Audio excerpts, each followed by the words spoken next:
Con su venia, Presidenta. Adelante. A pesar de que las mujeres representamos una mayoría en la población, el 51.3% de los 125 millones de habitantes de este país, nuestra lucha para poder ejercer plenamente nuestros derechos ha sido sinuosa. En cada peldaño ganado encontramos resistencias.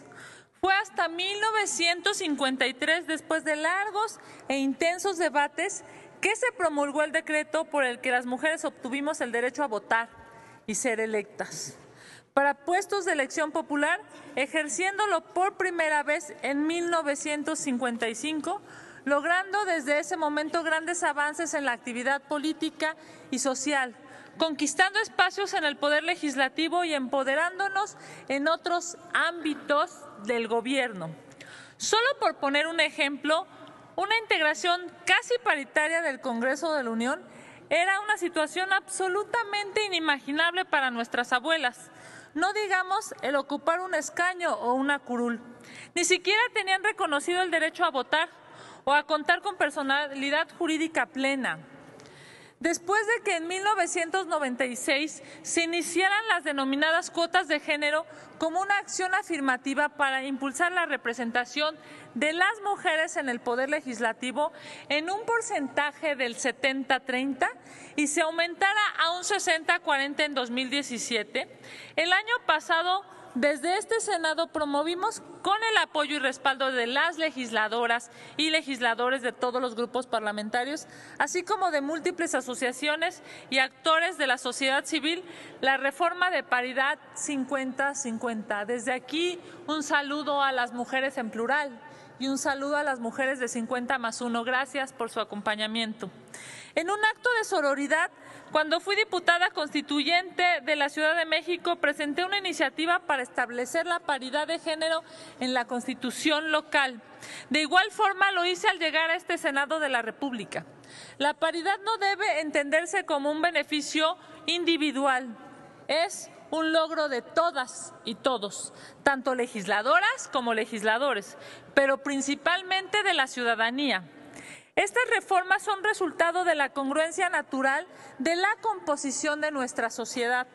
Ha sido una tendencia la reducción de la brecha de género en los espacios de decisión. Como es su conocimiento, el 6 de junio pasado fue publicado en el Diario Oficial de la Federación el decreto por el que se reforman 9 artículos de la Constitución Política de los Estados Unidos Mexicanos en materia de paridad de género. En el artículo 2 transitorio se estableció que el Congreso de la Unión deberá, en un plazo improrrogable de un año a partir de su entrada en vigor, realizar las adecuaciones normativas correspondientes. Por lo anterior, es necesario empezar el procedimiento de armonizar el principio de paridad de género en la legislación secundaria y así dar un paso más para que las mujeres formemos parte de la toma de decisiones en este país en igualdad de circunstancias. Es importante señalar que dicha reforma fue resultado de la conformación casi paritaria que existe en ambas cámaras del Congreso de la Unión. Hay que reconocer que no es una propuesta nueva de esta legislatura sobre paridad de género. Ha habido muchas mujeres a lo largo de la historia que la han pedido y buscado. Sin embargo, desafortunadamente no se habían alcanzado los consensos necesarios. Es urgente impulsar el respeto a los derechos humanos de las mujeres, ya que el número de mujeres que trabajan como funcionarias públicas en México están muy por debajo del promedio de los países miembros de la Organización para la Cooperación y el Desarrollo Económicos. Quisiera ejemplificar la participación de las mujeres mexicanas en cargos de liderazgo. Dentro de los gabinetes estatales, únicamente el 24% de los puestos de decisión son ocupados por mujeres. En la Suprema Corte de Justicia de la Nación ni siquiera llega al 20% el porcentaje de mujeres. Lo mismo aplica en los tribunales unitarios y colegiados de circuito, donde únicamente el 18% son magistradas. En los juzgados de distrito únicamente el 24% de los cargos lo ocupan juezas. Bueno, inclusive en este momento ni siquiera hay una mujer en los billetes de circulación nacional. Anteriormente se justificaba la falta de igualdad con el argumento de que no existían mujeres preparadas para acceder a los cargos de ministras, juezas o magistradas.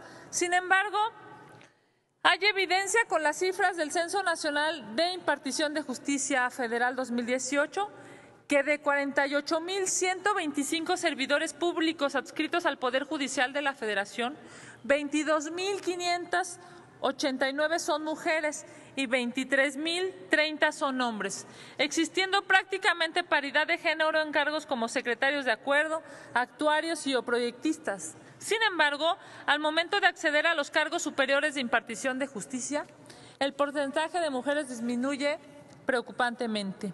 Ante esta situación debemos pugnar por garantizar la paridad de género a efecto de eliminar la discriminación y la violencia contra las mujeres en todos los órdenes del gobierno y poderes de la Unión, así como en los organismos públicos autónomos.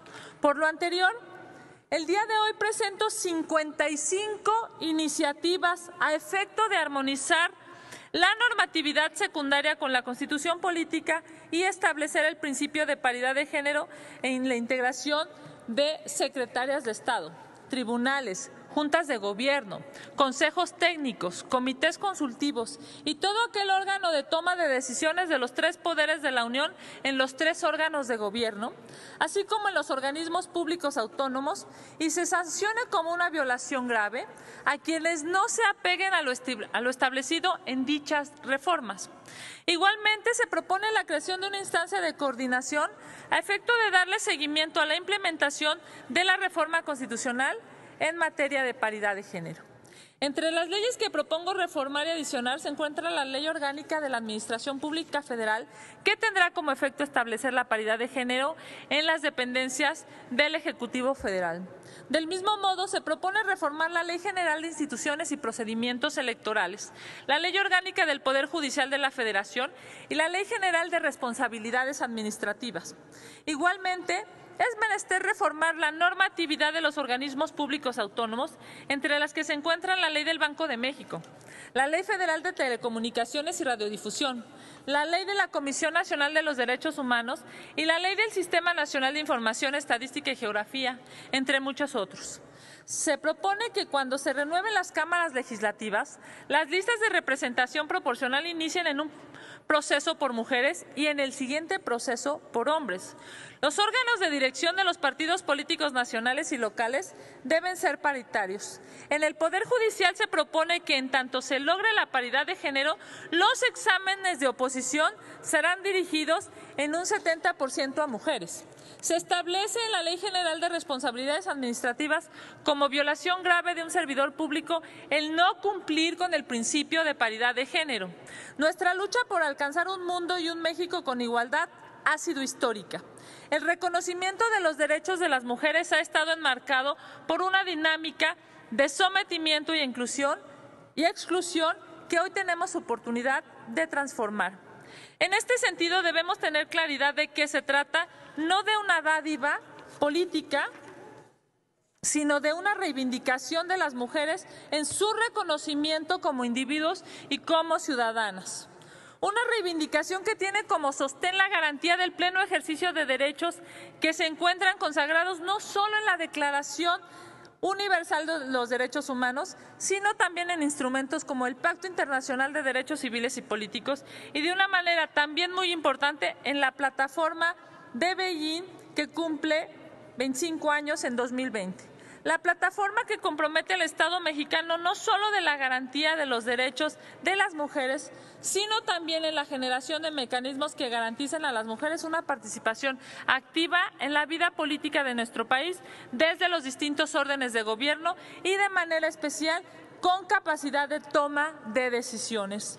México necesita tanto de mujeres como de hombres honestos e inteligentes, que dignifiquen el servicio público.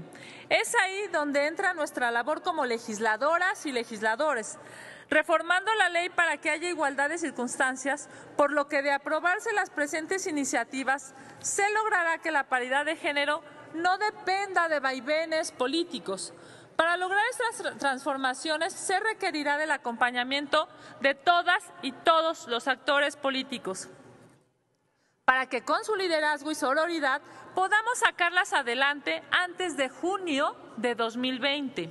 Igualmente es necesario hacer un llamado a las legislaturas de las entidades federativas para que inicien la armonización de sus legislaciones locales. Falta mucho por hacer. Resulta fundamental continuar fortaleciendo los logros que hemos avanzado.